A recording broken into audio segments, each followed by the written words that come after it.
Kasih karunia dan damai sejahtera dari Allah Bapa kita dan dari Tuhan Yesus Kristus menyertai kita. Saudara-saudara, dalam episode sebelumnya kita sudah melihat bagaimana Paulus yang punya latar belakang Farisi itu menganiaya jemaat dan berusaha untuk membinasakan orang-orang yang mengikuti jalan Tuhan. Nah, kemudian dia mengalami suatu perubahan yang tadinya menganiaya jemaat, dia berhenti melakukan penganiayaan. Yang tadinya berusaha untuk membinasakan para pengikut jalan Tuhan Yesus, kemudian malah justru memberitakan Tuhan Yesus. Dalam perjalanan hidup Paulus, peristiwa ini seringkali disebut sebagai pertobatan Paulus. Nah, dalam episode ini kita akan melihat apa yang membuat Paulus itu berubah dari menolak Yesus menjadi pemberita Yesus. Yang tadinya berusaha membinasakan jemaat, sekarang membangun jemaat di banyak tempat. Nah, kisah tentang pertobatan Paulus ini kita bisa lihat dalam Kisah Para Rasul bab 9. Nah, kisahnya dimulai dengan menyampaikan begini.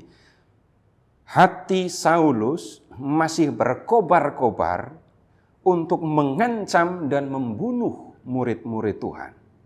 Kemudian ia menghadap imam besar meminta surat kuasa untuk dibawa kepada rumah-rumah ibadat Yahudi di kota Damsyik yang terletak di wilayah Syria. Nah, dengan surat itu dia mendapatkan legitimasi kalau menemukan laki-laki atau perempuan yang mengikuti jalan Tuhan, ia dapat menangkap mereka dan membawa mereka ke Yerusalem untuk diajak kembali menjadi orang Yahudi, kemudian kalau tidak mau ya diadili, dihukum, dan itu dilakukan sekali lagi dengan hati yang berkobar-kobar. Nah, Paulus mengadakan perjalanan, kemudian dia bersama dengan rombongannya, dengan teman-temannya, meninggalkan Yerusalem, mau menuju ke kota Damsyik. Paulus pergi ke Damsyik itu kan dalam rangka menangkap para murid Tuhan kan ya. Jadi kalau Paulus pergi ke sana dari Yerusalem, Paulus naik kuda dengan rombongannya. Dan ketika Paulus dikelilingi oleh cahaya dan kemudian dia rebah ke tanah, ini jatuh yang bisa dikatakan serius, jatuh dari kuda. Nah, kemudian dia mendengar suara.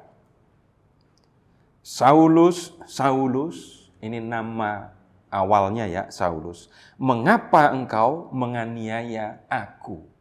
Saulus yang dikelilingi oleh cahaya itu kemudian menjawab, siapa engkau Tuhan?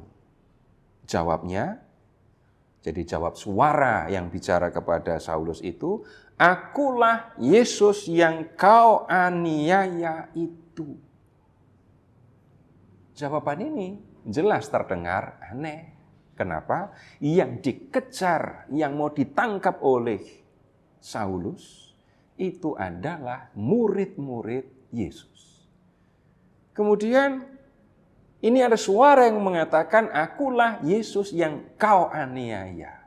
Yang dianiaya murid-muridnya, Yesusnya, Tuhan Yesusnya, merasakan bagaimana penganiayaan itu. Nah, kemudian, Paulus ingat, orang Farisi. Kemudian melihat bahwa kematian Yesus di kayu salib itu adalah kematian orang yang terkutuk. Untuk orang Yahudi pada waktu itu, kalau ada orang mati, maka orang itu akan pergi ke bawah bumi, ke dunia orang mati. Jadi setelah Yesus disalibkan, mati di kayu salib, ya, orang Yahudi pada umumnya, bukan murid-murid Tuhan ya, itu akan memandang Yesus ada di dunia orang mati. Tetapi kemudian begini, Paulus itu orang Yahudi, orang Farisi. Orang Farisi itu percaya akan kebangkitan badan. Orang yang mati masuk ke dalam dunia orang mati. Nanti pada akhir zaman, orang itu akan bangkit dan masuk hidup kekal. Kebangkitan baru terjadi nanti di akhir zaman. Itu kepercayaan orang Farisi. Nah, sekarang Yesus yang oleh orang Farisi disalib, mati, dikubur, turun ke dunia orang mati, sekarang hadir, datang dan menjumpai Paulus. Yang tadinya mati, sekarang hidup. Ini berarti Yesus bangkit dari kematian.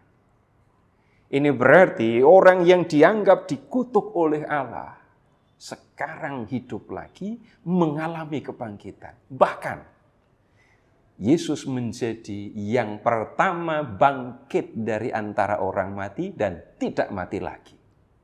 Tidak seperti anak perempuan Yairus, anak janda di Nain, atau seperti Lazarus yang dibangkitkan dari kematian, terus hidup lagi, jadi manusia lagi, tapi pada akhirnya mati lagi. Nah, Yesus mati, bangkit, dan hidup selamanya.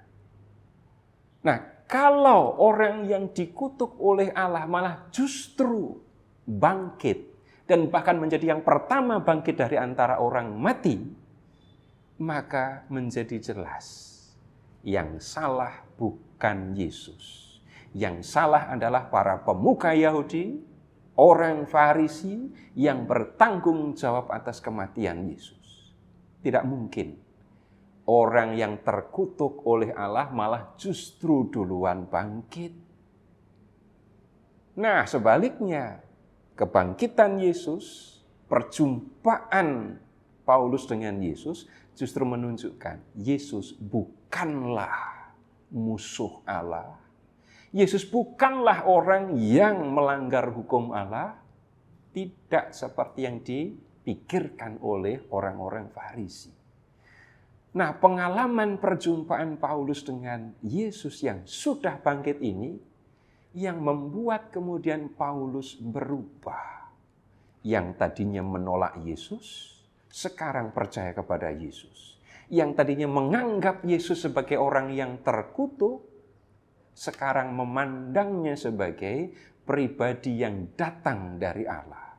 Yang tadinya berusaha membinasakan orang-orang yang percaya kepada Yesus, sekarang dia sendiri menjadi percaya kepada Yesus, dan kemudian justru mengajak orang banyak percaya kepada Yesus. Nah, sesudah perjumpaan dengan Yesus, ya, Paulus kemudian mengalami kebutaan. Cahaya yang mengelilingi Paulus, cahaya dari Tuhan itu, membuat matanya silau, dan kemudian menjadi buta. Nah, dalam perjalanan ke Damsyik, akhirnya Paulus kemudian diterima oleh seorang yang mengikuti Tuhan Yesus, kemudian dibaptis, dan sesudah itu matanya terbuka. Nah, Paulus sudah berubah, dan dia sekarang menjadi orang yang percaya kepada Kristus. Nanti kita masih akan melihat perjalanan Paulus selanjutnya. Terpujilah Allah Bapa yang telah mengasihi kita, yang telah mengaruniakan anaknya yang tunggal untuk menyelamatkan kita, dan yang telah mengutus Roh-Nya yang kudus untuk menuntun kita di jalan keselamatan.